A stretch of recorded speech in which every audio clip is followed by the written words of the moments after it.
KaraokeBooks. In Search of Lost Time. Swann's Way. Marcel Proust. Translated by C.K.Scott-Moncrieff. In telling the Verdurins that Swann was extremely smart, Odette had alarmed them with the prospect of another bore. When he arrived, however, he made an excellent impression, an indirect cause of which, though they did not know it, was his familiarity with the best society. He had, indeed, one of those advantages which men who have lived and moved in the world enjoy over others, even men of intelligence and refinement, who have never gone into society, namely that they no longer see it transfigured by the longing or repulsion with which it fills the imagination, but regard it as quite unimportant. Their good nature, freed from all taint of snobbishness and from the fear of seeming too friendly, grown independent, in fact, has the ease, the grace of movement of a trained gymnast, each of whose supple limbs will carry out precisely the movement that is required without any clumsy participation by the rest of his body. The simple and elementary gestures used by a man of the world when he courteously holds out his hand to the unknown youth who is being introduced to him, and when he bows discreetly before the ambassador to whom he is being introduced, had gradually pervaded, without his being conscious of it, the whole of Swann's social deportment, so that in the company of people of a lower grade than his own, such as the Verdurins and their friends, he instinctively showed an assiduity, and made overtures with which, by their account, any of their bores would have dispensed. He chilled, though for a moment only, on meeting drive. Cottard, foreseeing him close one eye with an ambiguous smile, before they had yet spoken to one another. A grimace which Cottard styled, letting them all come. Swann supposed that the doctor recognized him from having met him already somewhere, probably in some house of ill fame, though these he himself very rarely visited, never having made a habit of indulging in the mercenary sort of love. Regarding such an allusion as in bad taste, especially before Odette, whose opinion of himself it might easily alter for the worse, Swann assumed his most icy manner. But when he learned that the lady next to the doctor was Cottard, he decided that so young a husband would not deliberately, in his wife's hearing, have made any allusion to amusements of that order, and so ceased to interpret the doctor's expression in the sense which he had at first suspected. The painter at once invited Swann to visit his studio with Odette, and Swann found him very pleasant. "Perhaps you will be more highly favored than I have been, me." Verdurin broke in, with mock resentment of the favor. "Perhaps you will be allowed to see Cottard's portrait, for which she had given the painter a commission." "Take care, Master Biche," she reminded the painter, whom it was a time-honored pleasantry to address as Master, to catch that nice look in his eyes, that witty little twinkle. "You know, what I want to have most of all is his smile. That's what I've asked you to paint, the portrait of his smile." And since the phrase struck her as noteworthy, she repeated it very loud, so as to make sure that as many as possible of her guests should hear it, and even made use of some indefinite pretext to draw the circle closer before she uttered it again. Swann begged to be introduced to everyone, even to an old friend of the Verdurins, called Saniette, whose shyness, simplicity and good nature had deprived him of all the consideration due to his skill in paleography, his large fortune, and the distinguished family to which he belonged. When he spoke, his words came with a confusion which was delightful to hear because one felt that it indicated not so much a defect in his speech as a quality of his soul, as it were a survival from the age of innocence which he had never wholly outgrown. All the consonants which he did not manage to pronounce seemed like harsh utterances of which his gentle lips were incapable. By asking to be made known to M. Saniette, Swann made M. Verdurin reverse the usual form of introduction, saying, in fact, with emphasis on the distinction, M.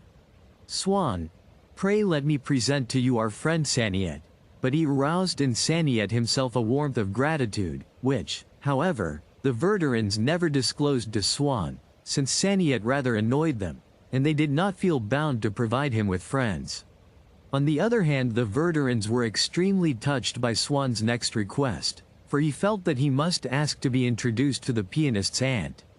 She wore a black dress, as was her invariable custom, for she believed that a woman always looked well in black, and that nothing could be more distinguished.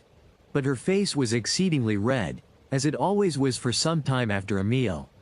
She bowed to Swann with deference, but drew herself up again with great dignity. As she was entirely uneducated, and was afraid of making mistakes in grammar and pronunciation, she used purposely to speak in an indistinct and garbling manner, thinking that if she should make a slip it would be so buried in the surrounding confusion that no one could be certain whether she had actually made it or not, with the result that her talk was a sort of continuous, blurred expectoration, out of which would emerge, at rare intervals, those sounds and syllables of which she felt positive. Swann supposed himself entitled to poke a little mild fun at her in conversation with M. Verdurin, who, however, was not at all amused. "She is such an excellent woman," he rejoined. "I grant you that she is not exactly brilliant, but I assure you that she can talk most charmingly when you are alone with her." "I am sure she can," Swann hastened to conciliate him. "All I meant was that she hardly struck me as distinguished," he went on, isolating the epithet in the inverted commas of his tone, "and, after all, that is something of a compliment." "Wait a moment," said M. Verdurin, "now, this will surprise you. She writes quite delightfully. You have never heard her nephew play? It is admirable, eh, doctor? Would you like me to ask him to play something, M. Swann? I should count myself most fortunate." Swann was beginning, a trifle pompously, when the doctor broke in derisively. Having once heard it said, and never having forgotten that in general conversation emphasis and the use of formal expressions were out of date, whenever he heard a solemn word used seriously, as the word "fortunate" had been used just now by Swann, he at once assumed that the speaker was being deliberately pedantic. And if, moreover, the same word happened to occur, also, in what he called an old tag, or saw, however common it might still be in current usage, the doctor jumped to the conclusion that the whole thing was a joke, and interrupted with the remaining words of the quotation, which he seemed to charge the speaker with having intended to introduce at that point, although in reality it had never entered his mind. "Most fortunate for France," he recited wickedly, shooting up both arms with great vigor. M. Verdurin could not help laughing. "What are all those good people laughing at over there? There's no sign of brooding melancholy down in your corner," shouted me. Verdurin. "You don't suppose I find it very amusing to be stuck up here by myself on the stool of repentance," she went on peevishly, like a spoiled child. Me.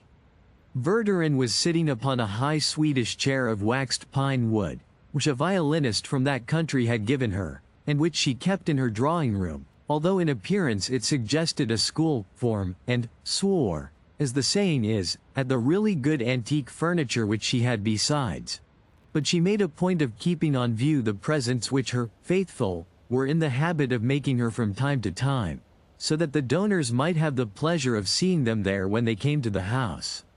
She tried to persuade them to confine their tributes to flowers and sweets, which had at least the merit of mortality, but she was never successful, and the house was gradually filled with a collection of foot warmers, cushions, clocks, screens, barometers and vases, a constant repetition and a boundless incongruity of useless but indestructible objects.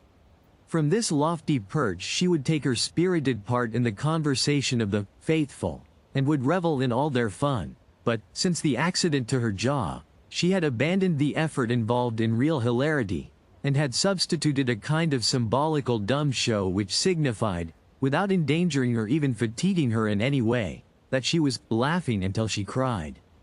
At the least witticism aimed by any of the circle against a bore, or against a former member of the circle who was now relegated to the limbo of bores, and to the utter despair of M. Verdurin, who had always made out that he was just as easily amused as his wife, but who, since his laughter was the real thing, was out of breath in a moment, and so was overtaken and vanquished by her device of a feigned but continuous hilarity. She would utter a shrill cry, shut tight her little bird-like eyes, which were beginning to be clouded over by a cataract, and quickly, as though she had only just time to avoid some indecent sight or to parry a mortal blow, burying her face in her hands, which completely engulfed it, and prevented her from seeing anything at all. She would appear to be struggling to suppress, to eradicate a laugh which, were she to give way to it, must inevitably leave her inanimate. So, stupefied with the gaiety of the faithful, drunken with comradeship, scandal and asseveration, me. Verdurin, perched on her high seat like a caged bird whose biscuit has been steeped in mulled wine, would sit aloft and sob with fellow feeling. Meanwhile Verdurin, after first asking Swann's permission to light his pipe, no ceremony here, you understand, we're all pals, went and begged the young musician to sit down at the piano. Leave him alone, don't bother him, he hasn't come here to be tormented, cried me. Verdurin. I won't have him tormented. But why on earth should it bother him, rejoined Verdurin. I'm sure Swann has never heard the sonata in F sharp which we discovered. He is going to play us the pianoforte arrangement. No, no, no, not my sonata. She screamed, I don't want to be made to cry until I get a cold in the head, and neuralgia all down my face, like last time. Thanks very much, I don't intend to repeat that performance. You are all very kind and considerate. It is easy to see that none of you will have to stay in bed for a week. This little scene, which was reenacted as often as the young pianist sat down to play, never failed to delight the audience, as though each of them were witnessing it for the first time, as a proof of the seductive originality of the mistress, as she was styled, and of the acute sensitiveness of her musical ear. Those nearest to her would attract the attention of the rest, who were smoking or playing cards at the other end of the room, by their cries of, "Here, here," which, as in parliamentary debates, showed that something worth listening to was being said. And next day they would commiserate with those who had been prevented from coming that evening, and would assure them that the little scene had never been so amusingly done. Well, all right, then, said Verdurin, he can play just the andante. Just the andante. How you do go on, cried his wife. As if it weren't just the andante, that breaks every bone in my body. The master is really too priceless. Just as though, in the ninth, he said, we need only have the finale, or just the overture, of the Meistersinger. The doctor, however, urged me. Verdurin to let the pianist play, not because he supposed her to be malingering when she spoke of the distressing effects that music always had upon her, for he recognized the existence of certain neurasthenic states, but from his habit, common to many doctors, of at once relaxing the strict letter of a prescription as soon as it appeared to jeopardize what seemed to him far more important, the success of some social gathering at which he was present, and of which the patient whom he had urged for once to forget her dyspepsia or headache formed an essential factor.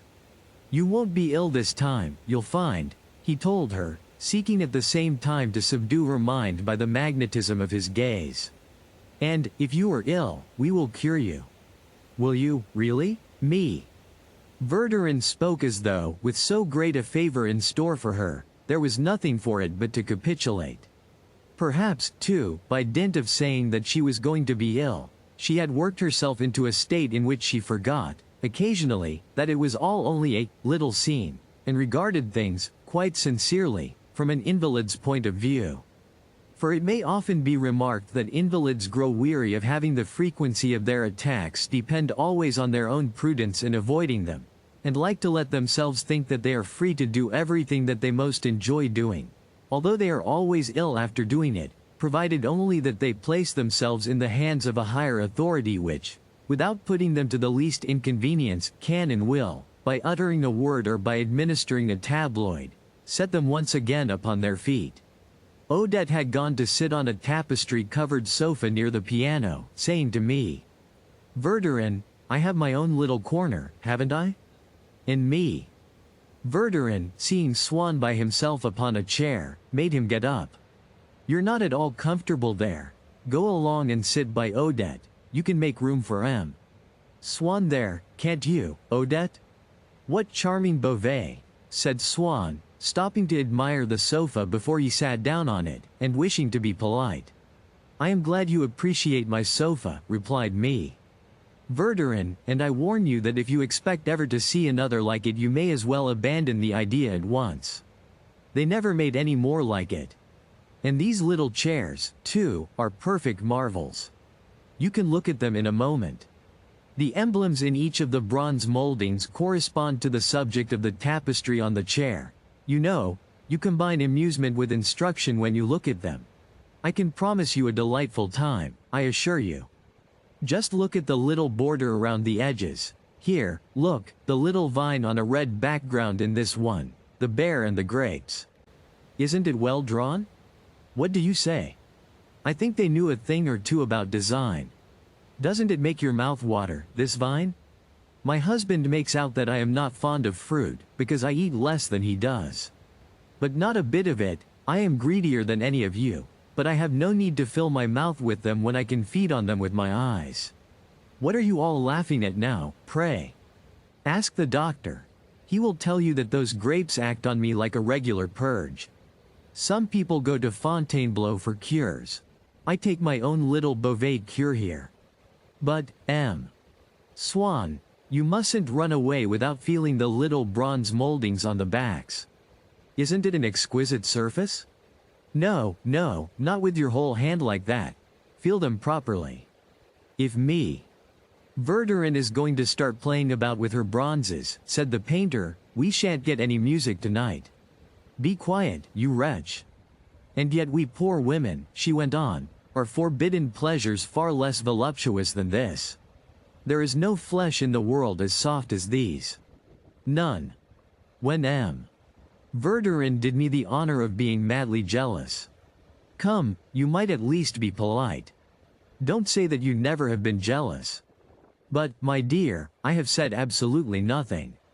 Look here, doctor. I call you as a witness. Did I utter a word?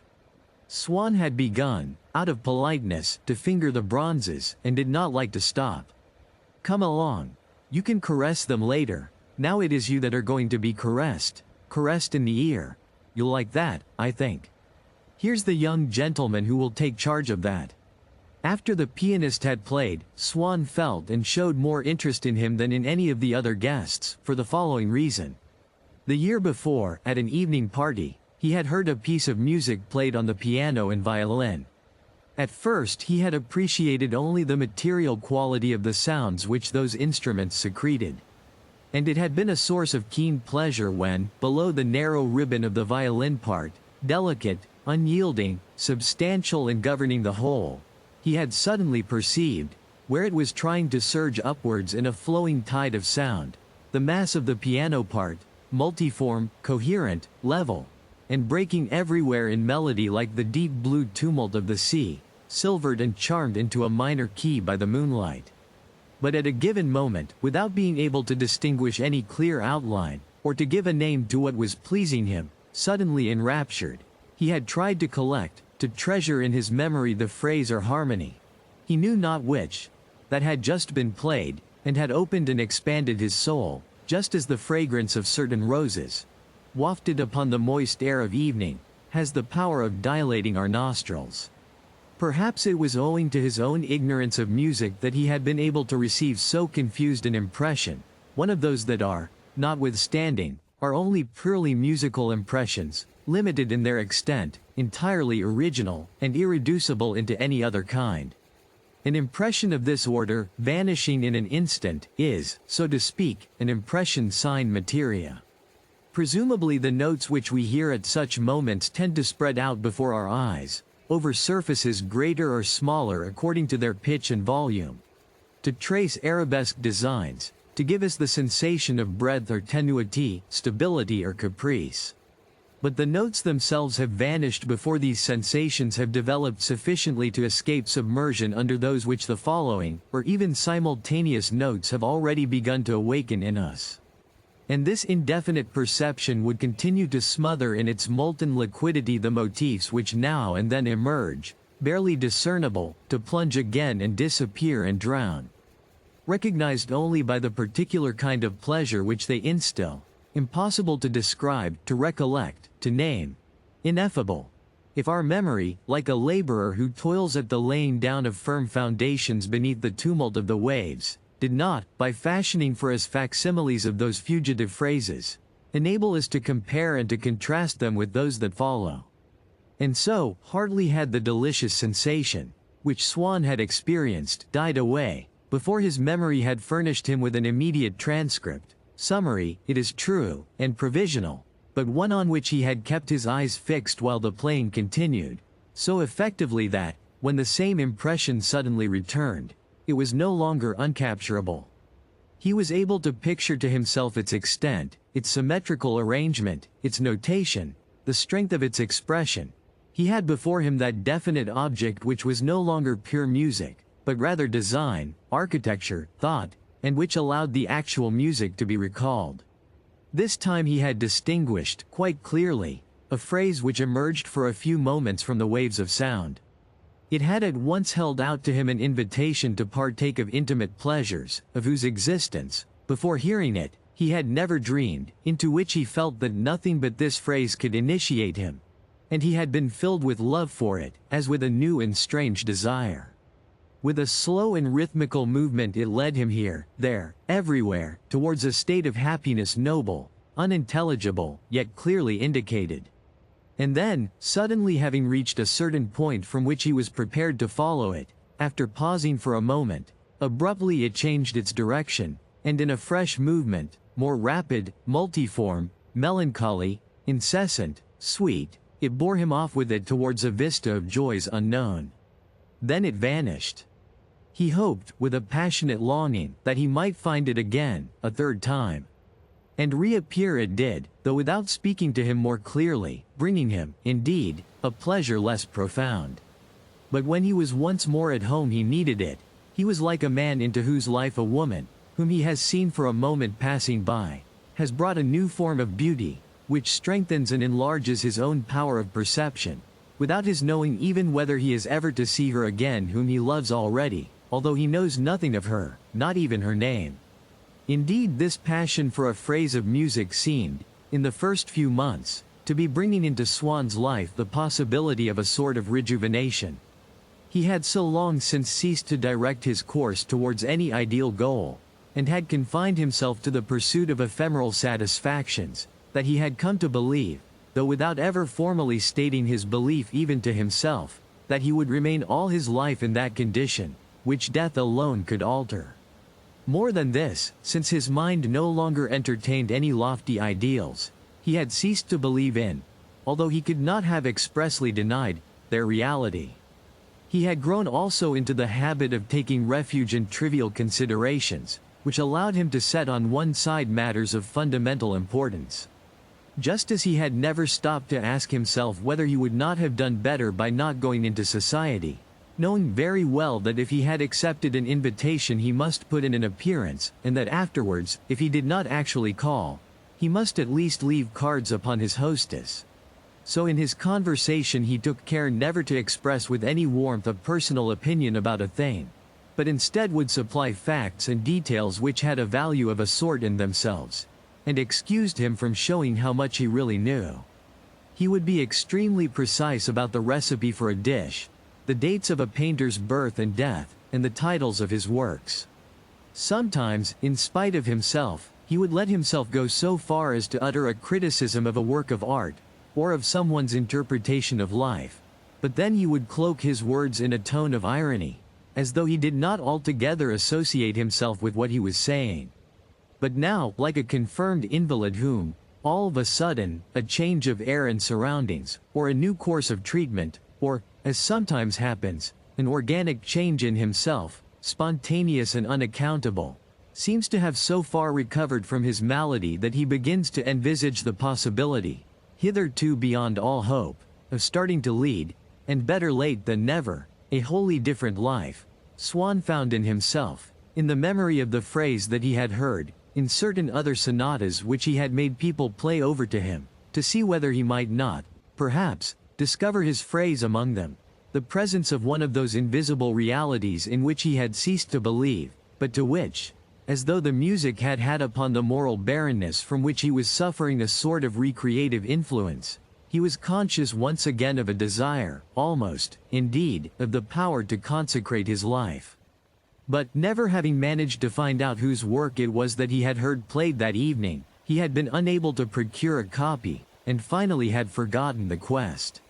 He had indeed, in the course of the next few days, encountered several of the people who had been at the party with him, and had questioned them, but most of them had either arrived after or left before the piece was played. Some had indeed been in the house, but had gone into another room to talk, and those who had stayed to listen had no clearer impression than the rest. As for his hosts, they knew that it was a recently published work which the musicians whom they had engaged for the evening had asked to be allowed to play. But, as these last were now on tour somewhere, Swann could learn nothing further. He had, of course, a number of musical friends, but, vividly as he could recall the exquisite and inexpressible pleasure which the little phrase had given him, and could see, still, before his eyes the forms that it had traced in outline, he was quite incapable of humming over to them the air. And so, at last, he ceased to think of it.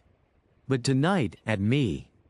Verdurin's scarcely had the little pianist begun to play when, suddenly, after a high note held on through 2 whole bars, Swann saw it approaching, stealing forth from underneath that resonance, which was prolonged and stretched out over it, like a curtain of sound, to veil the mystery of its birth, and recognized, secret, whispering, articulate, the airy and fragrant phrase that he had loved.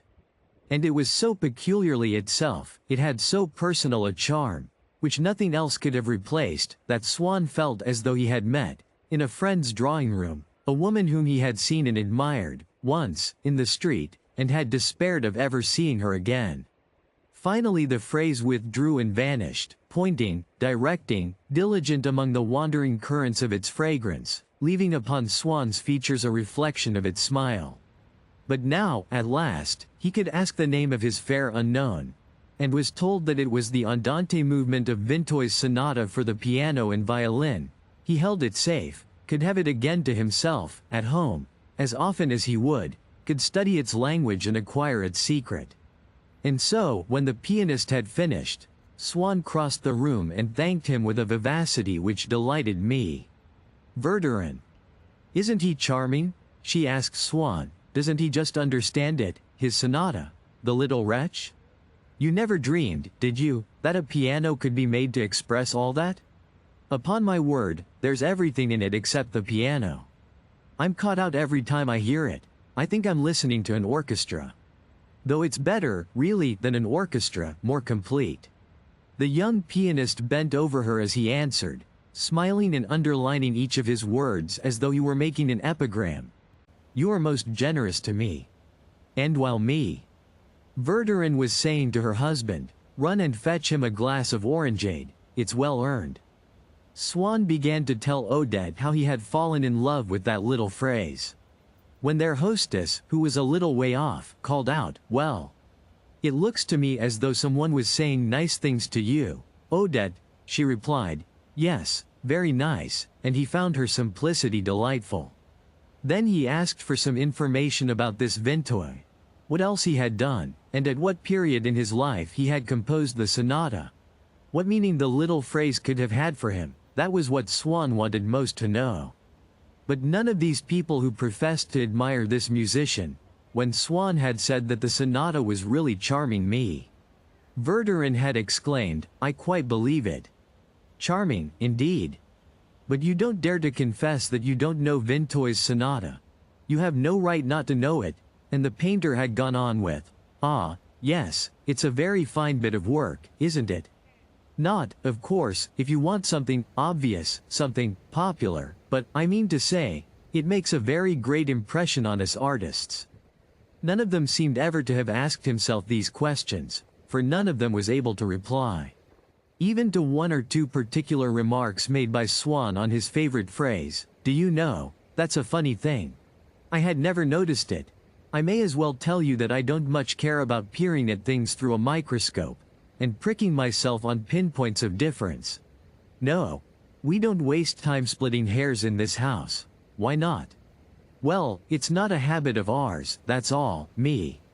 Verdurin replied, "While drive. Cottard gazed at her with open-mouthed admiration, and yearned to be able to follow her as she skipped lightly from one stepping stone to another of her stock of ready-made phrases. Both he, however, and me. Cottard, with a kind of common sense which is shared by many people of humble origin, would always take care not to express an opinion, or to pretend to admire a piece of music which they would confess to each other, once they were safely at home, that they no more understood than they could understand the art of master biche. Inasmuch as the public cannot recognize the charm, the beauty, even the outlines of nature save in the stereotyped impressions of an art which they have gradually assimilated, while an original artist starts by rejecting those impressions, so M. and me. Cottard, typical, in this respect, of the public, were incapable of finding, either in Vinteuil's sonata or in Biche's portraits, what constituted harmony, for them, in music or beauty in painting. It appeared to them, when the pianist played his sonata, as though he were striking haphazard from the piano a medley of notes which bore no relation to the musical forms to which they themselves were accustomed, and that the painter simply flung the colors haphazard upon his canvas. When, on one of these, they were able to distinguish a human form, they always found it coarsened and vulgarized. That is to say, lacking all the elegance of the school of painting through whose spectacles they themselves were in the habit of seeing the people, real, living people, who passed them in the streets, and devoid of truth, as though M. Biche had not known how the human shoulder was constructed, or that a woman's hair was not, ordinarily, purple. And yet, when the faithful were scattered out of earshot, the doctor felt that the opportunity was too good to be missed, and so, while me. Verdurin was adding a final word of commendation of Vinteuil's sonata, like a would-be swimmer who jumps into the water, so as to learn, but chooses a moment when there are not too many people looking on. Yes, indeed. He's what they call a musician di primo cartello, he exclaimed, with a sudden determination. Swann discovered no more than that the recent publication of Vinteuil's sonata had caused a great stir among the most advanced school of musicians, but that it was still unknown to the general public. "I know someone, quite well, called Vinteuil," said Swann, thinking of the old music master at Cambrai who had taught my grandmother's sisters. "Perhaps that's the man," cried me. Verdurin. "Oh, no," Swann burst out laughing. "If you had ever seen him for a moment you wouldn't put the question." "Then to put the question is to solve the problem?" the doctor suggested. "But it may well be some relative," Swann went on. "That would be bad enough, but, after all, there is no reason why a genius shouldn't have a cousin who is a silly old fool. And if that should be so, I swear there's no known or unknown form of torture I wouldn't undergo to get the old fool to introduce me to the man who composed the sonata. Starting with the torture of the old fool's company, which would be ghastly." The painter understood that Vinteuil was seriously ill at the moment, and that Dr. Potain despaired of his life. "What?" cried me. Verdurin, "Do people still call in Potain?" "Ah. Me." Verdurin, Cottard simpered. "You forget that you are speaking of one of my colleagues, I should say, one of my masters." The painter had heard, somewhere, that Vinteuil was threatened with the loss of his reason. And he insisted that signs of this could be detected in certain passages in the sonata. This remark did not strike Swann as ridiculous, rather, it puzzled him. For, since a purely musical work contains none of those logical sequences, the interruption or confusion of which, in spoken or written language, is a proof of insanity, so insanity diagnosed in a sonata seemed to him as mysterious a thing as the insanity of a dog or a horse, although instances may be observed of these. "Don't speak to me about your masters, you know 10 times as much as he does." "Me." Verdurin answered drive. Cottard, in the tone of a woman who has the courage of her convictions, and is quite ready to stand up to anyone who disagrees with her. "Anyhow, you don't kill your patients." "But, madam, he is in the academy." The doctor smiled with bitter irony. "If a sick person prefers to die at the hands of one of the princes of science, it is far more smart to be able to say, 'Yes, I have Potain.'" "Oh, indeed. More smart, is it?" said me. Verdurin. So there are fashions, nowadays, in illness, are there? I didn't know that. Oh, you do make me laugh. She screamed, suddenly, burying her face in her hands. And here was I, poor thing, talking quite seriously, and never seeing that you were pulling my leg. As for M. Verdurin, finding it rather a strain to start laughing again over so small a matter, he was content with puffing out a cloud of smoke from his pipe, while he reflected sadly that he could never again hope to keep pace with his wife in her Atalanta flights across the field of mirth. "Do you know, we like your friend so very much," said me. Verdurin, later, when Odette was bidding her good night. "He is so unaffected, quite charming. If they're all like that, the friends you want to bring here, by all means bring them." M. Verdurin remarked that Swann had failed, all the same, to appreciate the pianist's hand. "I dare say he felt a little strange, poor man," suggested me. Verdurin. "You can't expect him to catch the tone of the house the first time he comes. Like Cottard, who has been one of our little clan, now for years.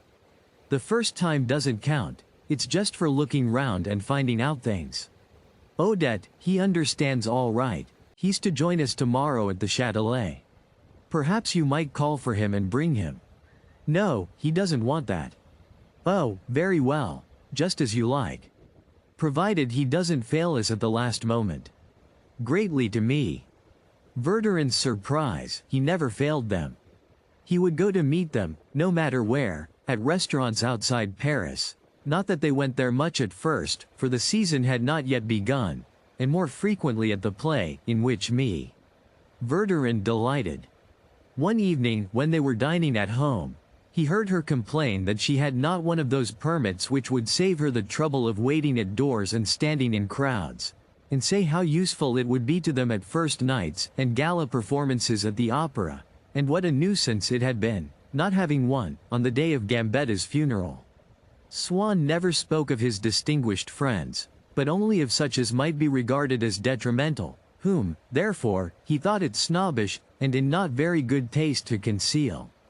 While he frequented the Faubourg Saint-Germain, he had come to include, in the latter class, all his friends in the official world of the Third Republic, and so broke in, without thinking. "I'll see to that, all right. You shall have it in time for the Denishev revival. I shall be lunching with the prefect of police tomorrow, as it happens, at the Élysée." "What's that?" "The Élysée, doctor?" Cottard roared in a voice of thunder. "Yes, at M.